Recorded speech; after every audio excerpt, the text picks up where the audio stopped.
नमस्कार, मैं हूं मुरली मनोहर। आप देख रहे हैं नेशनल कवरेज। तो नेशनल कवरेज की चुनावी अड्डे में आपका स्वागत है। चुनाव में महज 24 घंटे रह गए हैं। आज 10 मई है और 11 मई को चुनाव होना है। 9 मई की देर शाम 5 बजे चुनावी शोरगुल थम गया, रैलियां बंद हो गई, प्रदर्शन बंद हो गया, रोड शो बंद हो गया। अब शुरू हो गया है जनसंपर्क। शहर के सरकार में आपका स्वागत है। शहर में किसकी सरकार बनेगी, चुनाव का क्या मुद्दा रहा, इन तमाम बिंदुओं पर चर्चा करने के लिए हमारे साथ जो है आज दो खास मेहमान हैं। हम आपका सबसे पहले परिचय करा दें। हमारे साथ संजय यादव जी हैं जो कि कांग्रेस के जिला उपाध्यक्ष हैं, और दूसरे जो हमारे खास मेहमान हैं गौरव पांडे जी हैं जो समाजवादी पार्टी प्रबुद्ध वर्ग के जिला अध्यक्ष हैं। तो आइए हम चर्चा शुरू करते हैं कि शहर के सरकार में चुनावी मुद्दा क्या था और क्या परिणाम होने जा रहा है, सरकार किसकी बनेगी। इन तमाम बिंदुओं पर चर्चा करने के लिए जो हमारे खास मेहमान हैं, सबसे पहले हम संजय यादव जी से शुरू करते हैं। संजय जी, कल 11 मई को मतदान होना है और कांग्रेस ने बड़े दमखम के साथ जो है चुनाव लड़ाया है मऊ नगर में।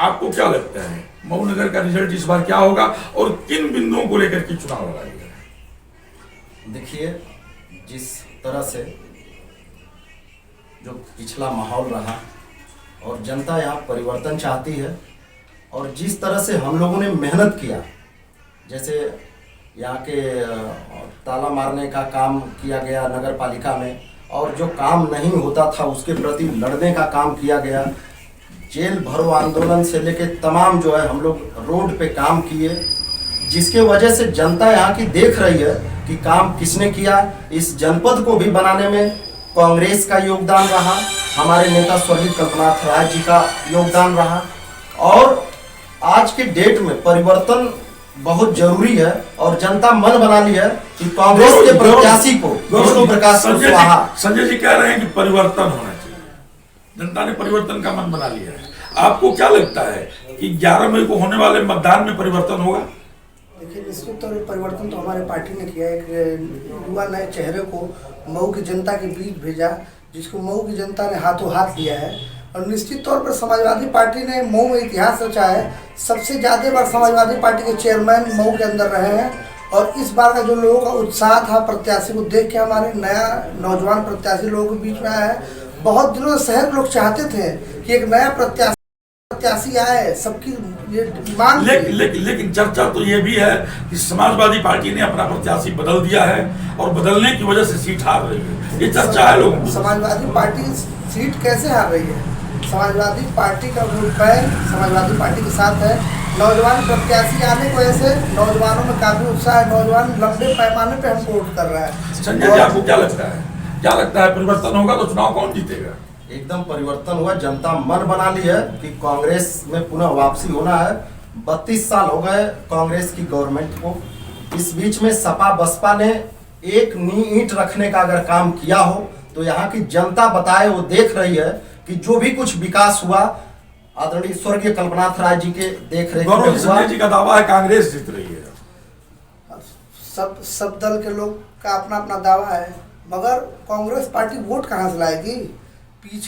पिछले सभी चुनाव का आप रिकॉर्ड निकाल लीजिए। 2017 के अंदर समाजवादी पार्टी और कांग्रेस पार्टी का गठबंधन था। समाजवादी पार्टी ने बड़ा दिल दिखाते हुए कांग्रेस पार्टी को 105 सीटें दे दी। रिजल्ट क्या रहा? विधानसभा के चुनाव में कांग्रेस पार्टी समाजवादी पार्टी गठबंधन के बाद भी केवल 7 सीटें जीत पाई।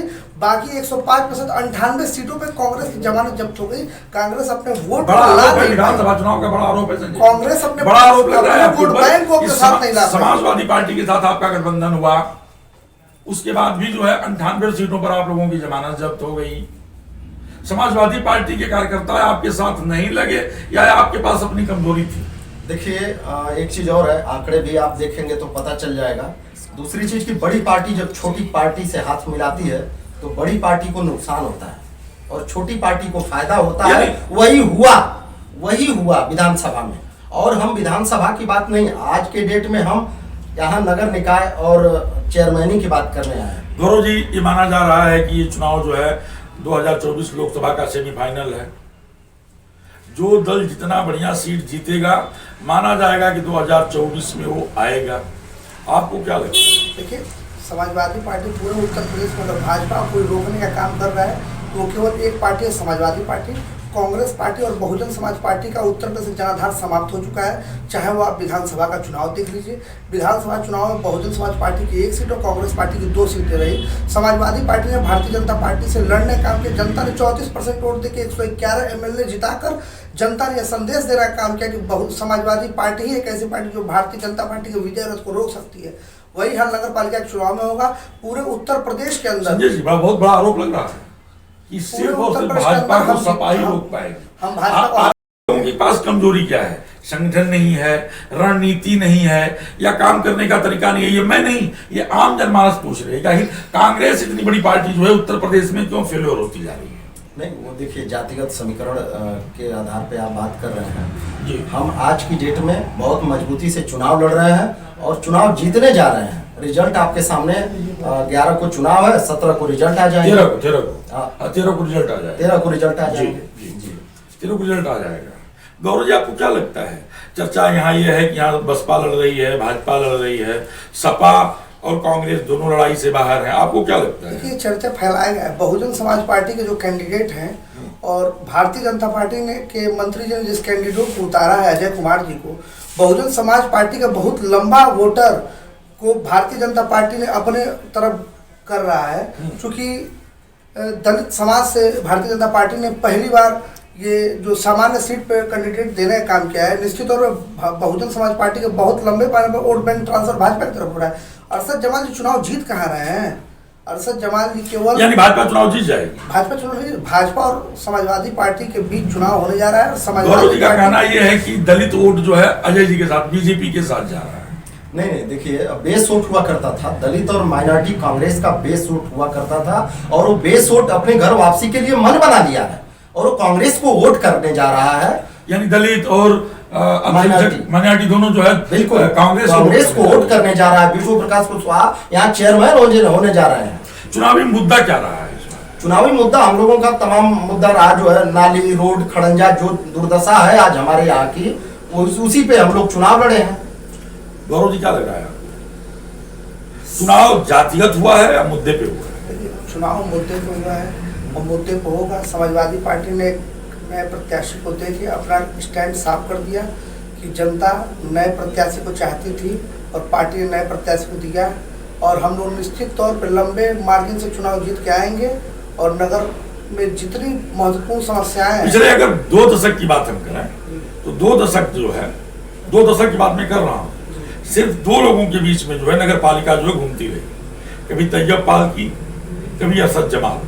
कभी तैयब पालकी की बेगम साहिबा चेयरमैन हुई, कभी अरशद जमाल की बेगम साहिबा चेयरमैन। और सबसे बड़ी बात यह है कि मऊ नगर पालिका की राजनीति में एक बाहुबली विधायक मुख्तार अंसारी का बहुत बड़ा वर्चस्व हुआ करता था और वो जिसको चाहते थे उसको जो है यहाँ का चेयरमैन बनाते थे। पहली बार जो है अरशद इनको तैयब पालकी को गिलास चुनाव चिन्ह पर जो है चेयरमैन बना लिया था।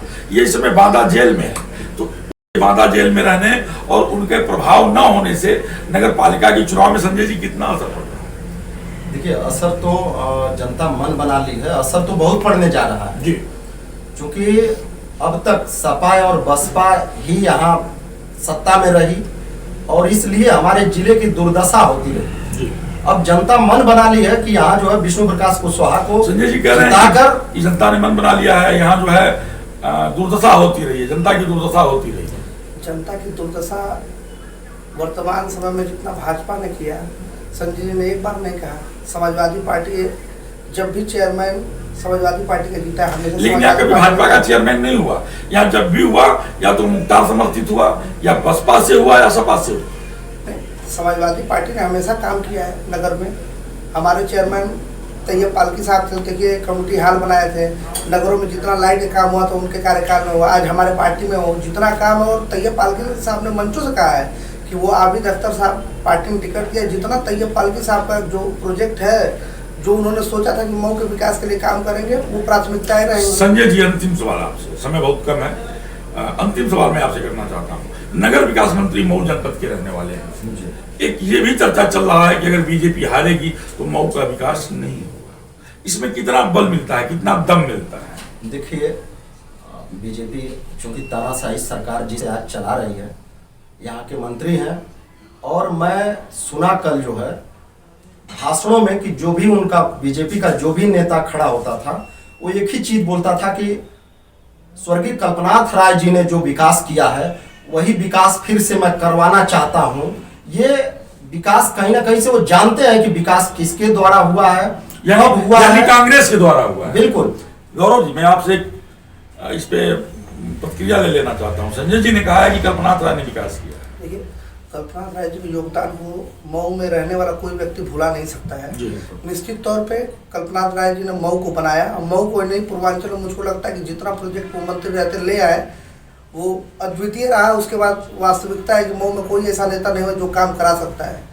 मगर कांग्रेस पार्टी का जनाधार जब खत्म हुआ और समाजवादी पार्टी का जब उदय हुआ, तब से हमेशा समाजवादी पार्टी लड़ती आ रही है। और समाजवादी पार्टी के जो राष्ट्रीय अध्यक्ष अखिलेश यादव जी ने, उन्होंने 12-17 तक अभूतपूर्व कार्य करके लोगों के बीच अपनी जगह बनाई, और उन्हीं सब। लेकिन इस बार के चुनाव में अखिलेश यादव जी कहीं नजर नहीं आए। नहीं, अखिलेश जी ने, आप मीडिया के लोग, आप देखिए हर जगह वो गए, जितने मेयर हमारे लड़ाए गए, बीच में वो 3-4 दिन कर्नाटक चुनाव में वहाँ उनका कार्यक्रम लगा हुआ था, इस वजह से वो मऊ और अगल बगल के जगहों पे नहीं आ पाए। तो आप सुन रहे थे संजय यादव जी को, जो कि कांग्रेस के जिला उपाध्यक्ष हैं और वरिष्ठ नेता हैं। दूसरे हमारे जो मेहमान हैं वो गौरव पांडे जी हैं, समाजवादी पार्टी यूजन प्रबुद्ध वर्ग के जिला अध्यक्ष हैं। आज के चर्चा में खास इतना ही। धन्यवाद।